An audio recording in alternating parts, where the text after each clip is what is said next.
Hi guys. Okay, so my name is Xiao Yue, and I'm a technical artist at Epic Games China.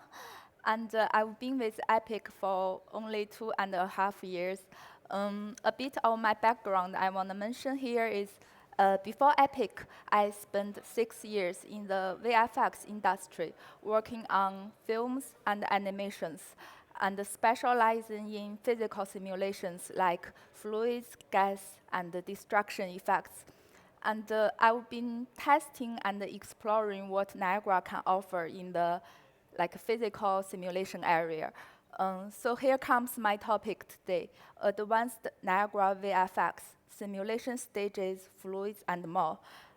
Before we dive in, apologies first because English is not my first language, so I'll be looking at the note. Sorry about that. Okay, so for the last few years, Niagara has proven to be not only a flexible particle system, but also a general visual effect platform. We provide data structures and utilities to make interactions between particles easier, and beyond that, we start implementing grid-based fluid simulations. You probably have seen all these images. They are all GPU-based physical simulations created in Niagara. We have templates and modules for position-based dynamic, which can simulate sand grains and different types of constraints between particles. And the groom system in our engine uses a similar approach for its dynamic. And on the right, the windmill fire is created with Niagara Fluids, which is my main topic today. So today's agenda will go like this. First, I'll go through some basics. I'll introduce some must-know data interfaces for grid-based simulation and explain how to iterate on them through simulation stages, or sim stages for short. Then we'll move on to Niagara Fluids. So Niagara Fluids is a plugin that's fully integrated with Niagara, meaning there's no hidden code. All the fluid simulators are just Niagara modules for now. They are open for you to edit and reuse for other purposes. So I'll start with how to create and tweak a gas effect from our template, then open up the master fluid solver and reuse some of the modules there and build a custom wind field. I hope this can inspire you to create more interesting physical effects. And also along the way, I'll share some exciting updates about Niagara Fluids. We start from the basics. The biggest difference between fluid simulation and the old particle system is we store and operate attributes on grids.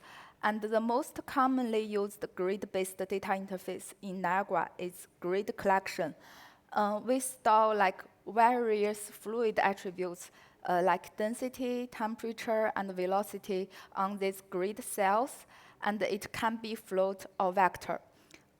Just like textures in material, we should pay attention to its resolution and precision. Of course, more resolution means more detail, but it takes more memory and also at a higher computational cost. As for precision, we provide float, half float, and unsigned normalized byte, which is usually for values in the range of 0 to 1. And for most fluid attributes like density, temperature, to keep it performant, we can use half float in Niagara. One more thing about grid collection that makes it really easy to use is it allows you to read and write value in one frame or one stage on GPU, which would be quite complicated to set up if you are using like a render target.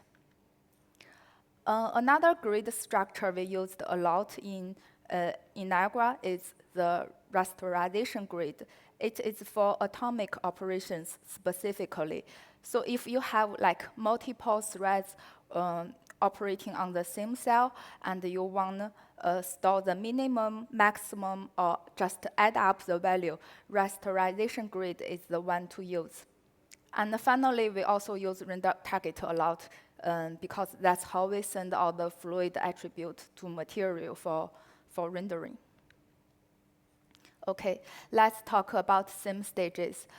For those of you who are familiar with particles, let's start from the fountain. It's just the template from our engine content.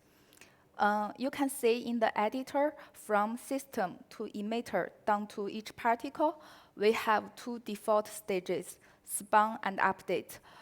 From the name, we can tell spawn is where particles or emitters get initialized when they just born, and the update stage is what they loop through each frame after they were born. So basically, different stage has different execution behavior, and we execute them in a certain order. Moving on to something more interesting. If we can construct a surface from these particles, it can be rendered more like water. A common technique we use is to build a distance field from these particles. Then in the material, we can trace through the field and locate the surface. For each sphere, we need to write down the edge distance value on the covered cells. And note here, when merging spheres together, we need to write down their minimum. So it should be a rasterization grid because, as I mentioned earlier, it is the one for atomic operations. The basic stages only iterate on fixed sources like particles or emitters, but sim stages allow us to mess around with other data interfaces like grids. So here in a separate emitter, I added two sim stages. First, loop through each particle from an attribute reader, write it to the grid. Then the second one, iterate on a render target, copy the value from the grid and send to material for rendering. Spheres merging together gives a very blobby look. What we really want is a smooth, fluid-like surface. This is where we need another fancy feature about sim stages. We need multiple iterations in one frame. Here, I added a stage doing a simple box blur on the distance field. So for each cell, we average out the neighboring cells, write it down, sync, and then do it over again. The more iteration we perform, the more smooth the surface will get. Although the fountain has a surface, we can render it as water. There's actually no fluid mechanism in its motion. It's just plain particles. But we know that the basic data structures now. Let's talk about fluid simulations. First, a quick intro.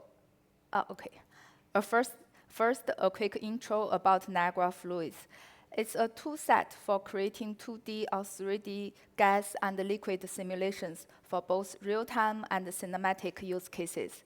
It's fully built in Niagara. We use all the data interfaces I mentioned before and provide a series of fluid simulation, a series of reusable modules for fluid on top of it. As a user, you can quickly create a fluid simulation from our template and modify the look of it. And if you are familiar with fluid simulation, you can add or remove behavior however you want. This slide is actually from an earlier talk given by our amazing programmers who are developing it. So if you haven't seen it, please check it out. It not only includes the simulation part, but also the sparse volume texture that Niagara Fluids can cache out to, and the details on how to render it through heterogeneous volume. One update I want to mention here is the rendering part. In 5.4, we added shadow casting support for heterogeneous volume, and it can composite with translucent object now. It's a pretty big step in sunlighting integration because earlier the volume can only receive shadows and have severe sorting issues with the sprites. Okay, so for me, the learning path of Niagara Fluids is first look at it from an artist's view, try the template first, and then break down the master fluid solver a little bit. So I want to keep my speech the same way. Most of our gas templates include at least two emitters, a particle source emitter and a fluid solver. So you first create a particle source to guide the simulation. It will inject to the grid all the attributes we need for gas simulation. It's just like what we did with the fountain. We splat the particles onto the grid, then let the fluid solver take over.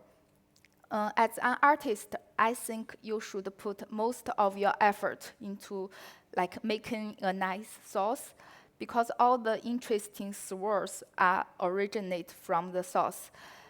To be honest, personally, for most cases, I don't like adding too much turbulence in the fluid solver itself. It will look like energy coming from nowhere. I'd rather spend more time manipulating the noise on the source attribute and get the pacing right, then let the fluid solver evolve from that.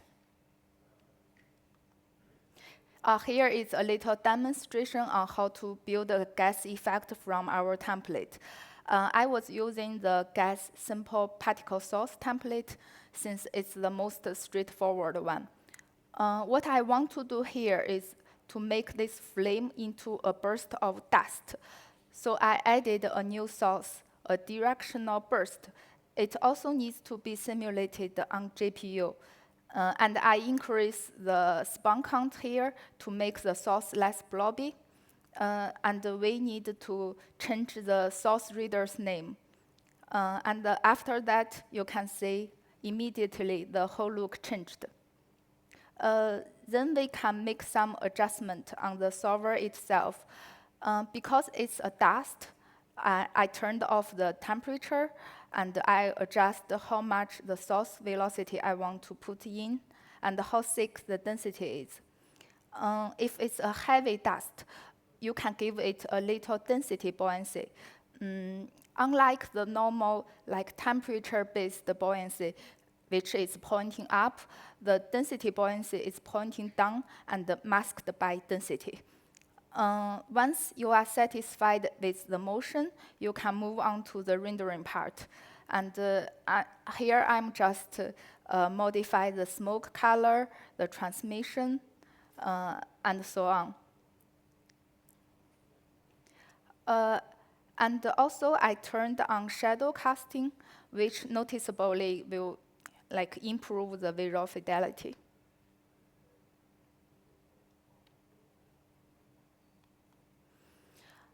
As you can see, for most gas effects, you don't really need to open up and edit the modules inside the fluid solver. A few parameter adjustment will do. We have this summary view, which collects all the important parameters for artists. They should look pretty familiar if you have experience with other fluid solvers like Houdini Pyro or Ambergen.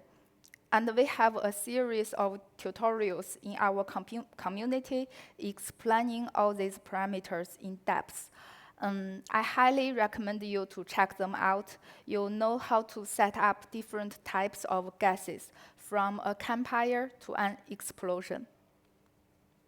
Okay, it's time to open up the master solver. As I mentioned earlier, there's no hidden code in Niagara Fluids. We keep it collapsed because we want it to be user-friendly. But if you want to make an extension, or perhaps you just want to cut down the performance budget, but you really don't know where to start, you need to open it up, and you need to understand what each stage is doing underneath.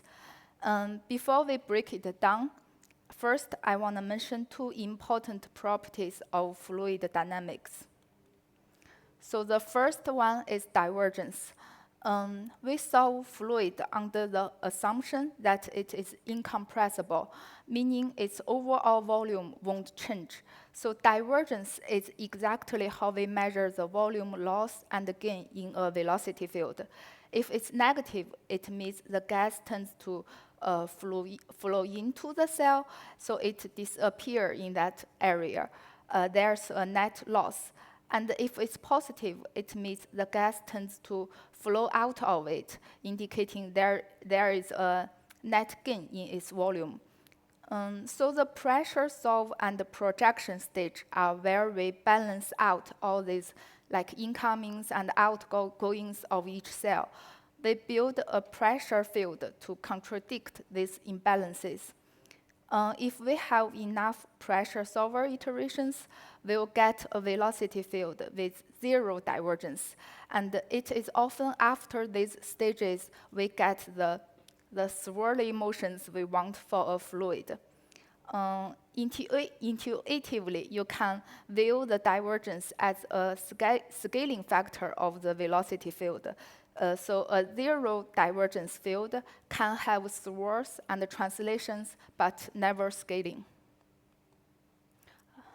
As you can see here, by decreasing the pressure solve iterations, you'll lose like many interesting swirls.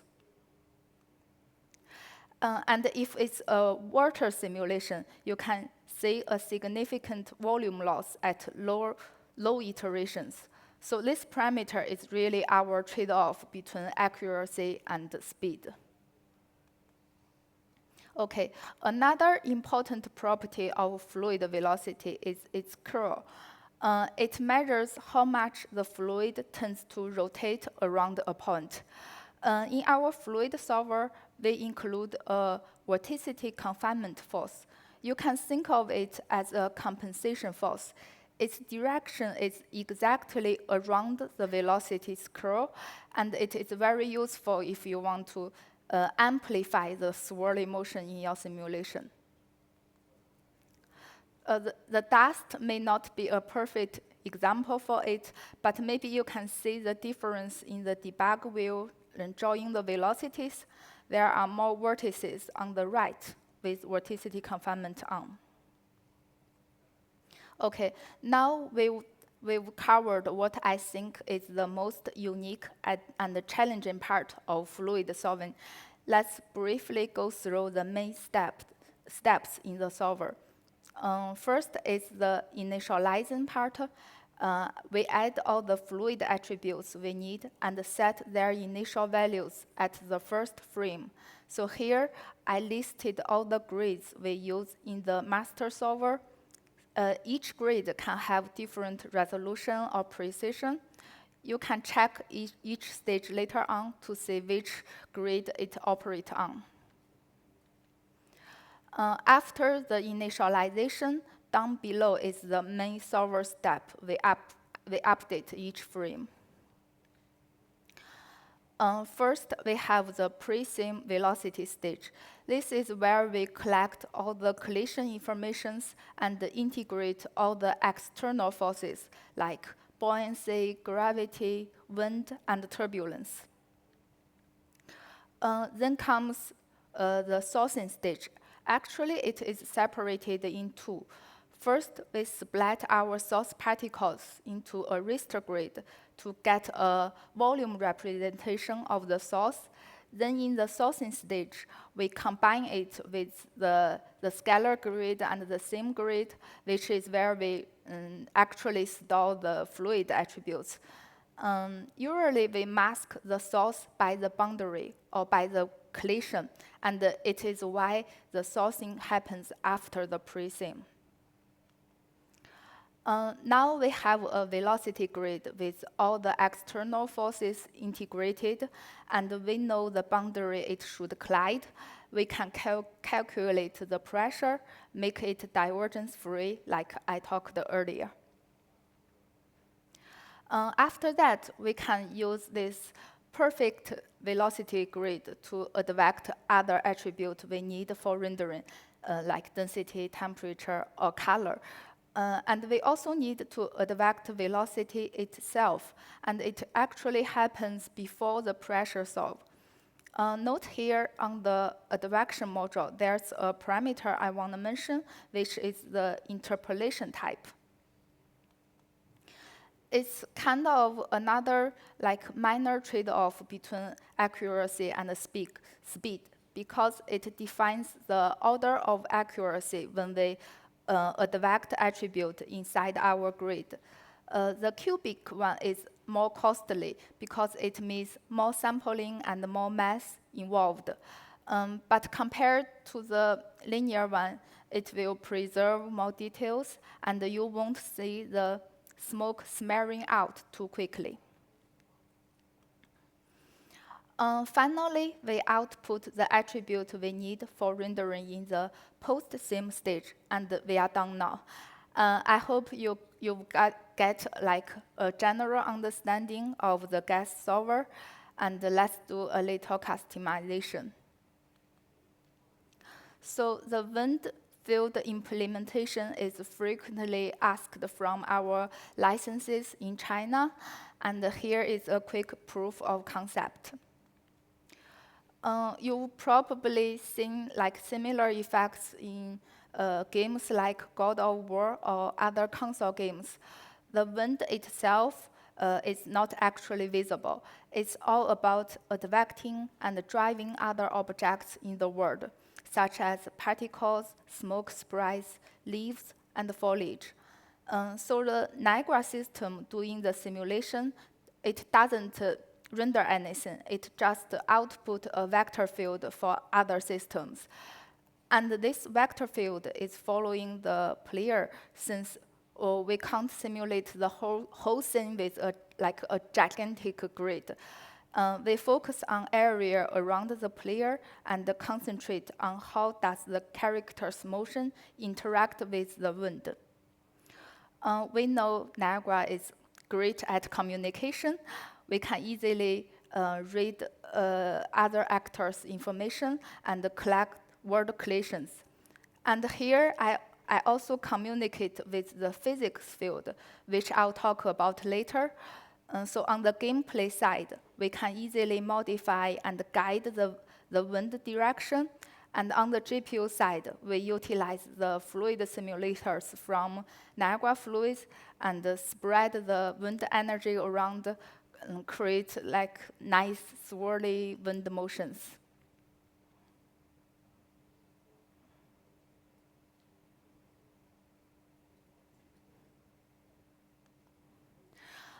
Compared to the gas master solver, the wind emitter is much simpler.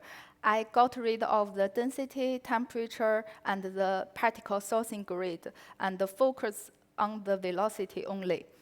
When you first start play around with the fluid solver, the pre-sim velocity stage is typically where you change the most, because you can script different kind of forces or modify the velocity directly, like any way you want here.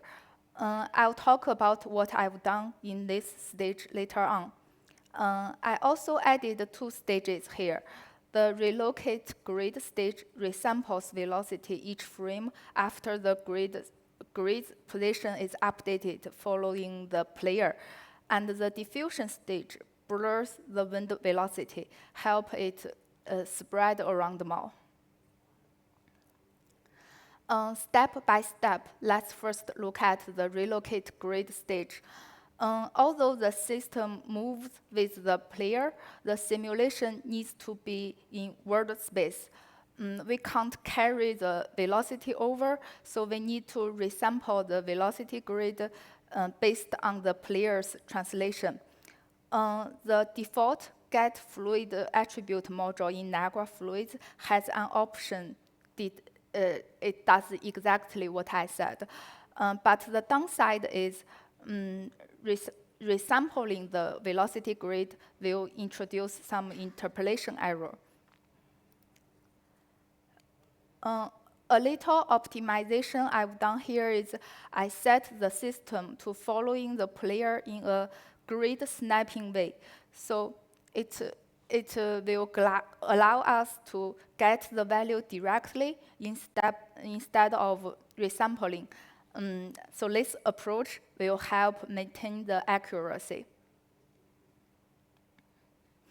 For the pre-sim part, let's talk about collisions at first. These three collision types are commonly used in Niagara Fluids. First, collide with screen depth is cheap, but it may have problem in certain angles or like off-screen areas. After all, it's a 2D image. The global distance field is 3D, but usually it's really low res, and we don't have it for skeletals. And for static meshes, we don't have the velocity information. So the default one used by Niagara Fluids is rigid mesh collision. It collects all the rigid mesh inside the fluid container. So if it's a static mesh, we can use its mesh distance field. And if it's a skeletal, we collide with the collision shapes in its physical asset. I think it's the most accurate one for now, but it can be costly with too many objects. So I recommend using the filter on the rigid mesh data interface and only collide with the object really matters. What I did here is I used the global distance field for all the static objects in the world and filter out characters and collide with its rigid mesh. And additionally, I also added the character's collision velocity directly to the wind velocity here in the pre-sim, like treating it as an external force just to give it an extra kick.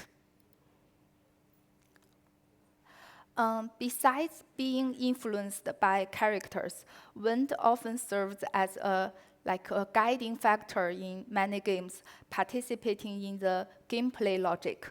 So here, I use word physics field as a communicator between the GPU wind and the CPU gameplay. Some of you may not be familiar with physics field. It's widely used in chaos physics. So basically, it offers global containers for physical attributes. You define these regions of value through blueprint, then it can be shared across multiple systems. For example, if you define a linear force in the physics field, the rigid body can be pushed around by it, and the chaos clothes can be influenced, and both Niagara and the material can sample from it. You can drive various visual effects creatively and achieve a unified look. So sample physics field in Niagara is really easy. We have a data interface for it, and I add the linear force from physics field to the physics force attribute, and the default grid 3D integrate force module will know how to deal with it. Moving on to the next stage. What I did with the diffusion stage is quite simple too. It's just a box blur to transfer the wind energy around. What I want to mention here is the blur operation often involves a lot of samples, especially for 3D. A common technique is to blur each axis separately in separate stages. So here, so in 5.4, we support running a subset of simulation stages multiple times. This means you can enclose the diffusion stage on the 3 axes within a subset and run it multiple times. It's an optimization worth trying. The remaining stage in my solver are simply copied from the fluid solver. I do the self-advection, solve the fluid pressure, and finally output the velocity to a render target. Now we have this nice wind field at hand, time to blow something with it. We start from simple particles. In Niagara, there's usually 3 ways to advect particles. First, we can set the wind vector to the particle's velocity directly. It will line up with the wind instantly. But the downside is it will override any forces like accumulated on the velocity each frame, so you may lose some interesting behavior you added on top of the wind, and the movement can end up feeling kind of flat. We can also use the vector field as a force input, combine it with other forces to enrich the whole effect. But in that case, wind velocity are added to the particle like over and over again and finally blow up. That's really not how wind works. Finally, we have the drag mechanism. It is usually the preferred method for wind advection. We set the wind vector as the advection velocity each frame and drag the particle to that velocity. The more a particle's current velocity differs from the wind velocity, the more substantial the drag will act on it. We don't advect any density in our fluid simulation. That can be expensive to render, and to get nice detailed smoke, we need more resolution. We simply can't afford that. But still, if you want volumetric elements, there are cheaper ways to go. Of course, you can add smoke sprites. Although it's pre-baked, we can still do something to integrate it with the wind. So here I set their initial velocity by the wind velocity and use wind speed to drive its lifetime, which is also the playback speed of the pre-made animation, just to make it more cohesive. Another trick I want to mention is particle sprites can actually rise to volumetric fog. It is exactly what heterogeneous volume fall back to on lower ends. So here I had 2 renders binded. The one rendered in volume domain, they will give us a nice smoky look. And on top of that, because it's no longer bounded to fluid same resolution, you can add curl noise and other details on it. So the leaves is of another big part in this kind of effect. Besides advecting linear velocity, leaves often require nice angular motions. We have a built-in aerodynamic drag module. It already looks quite nice if you replace the old drag with it. It can drag the leaf according to the advection velocity, and it also lift the leaf according to its facing ratio towards the traveled direction. For the angular part, the aerodynamic drag sets a random rotation force based on how strong the wind drag acts on the linear velocity. If you want more fluid-driven angular motion, I found if you compute the curl of the wind velocity and map it to the rotational force, it will look more natural, especially around the player interactions. It will look like it's actually flipped over by the character's motion.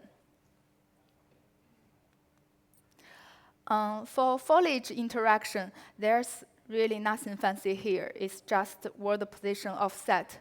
You can use wind velocity to determine where to displace the foliage and the frequency they sway around. Also, since I use the rigid mesh collision for the characters, I can get the character's distance field with a quite large bandwidth. write it out to the render target, and then achieve cheap collision response in the grass material. Here, I just rotate each vertex around its pivot, slapping it on the ground when the character walks by.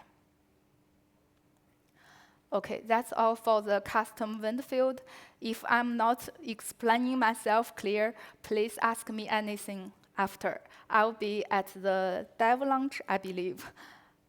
And finally, I want to mention some updates about Niagara Fluids in 5.4. I'm just reiterating what's on the roadmap here, but for 2D liquid, we actually have a lot water splashing effects done using 2D flip in Fortnite, and we improve its surfacing and rendering. Basically, we rasterize the liquid particles in screen space and output the depth and normal information for rendering. For 2D gas, we tried a different pressure solve method, a fast Fourier transform-based approach. It will give us a performance boost, and it converges better.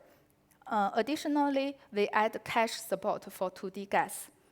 For 3D liquid, we now have options for high precision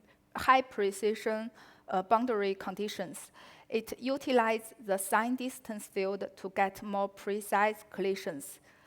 And finally, we add a template called Grid 3D Flip Coupled. Basically, it's a two-way coupled simulation. The water can supply back a buoyancy force to the collider. Try it if you are interested. Okay, that's all I want to share today.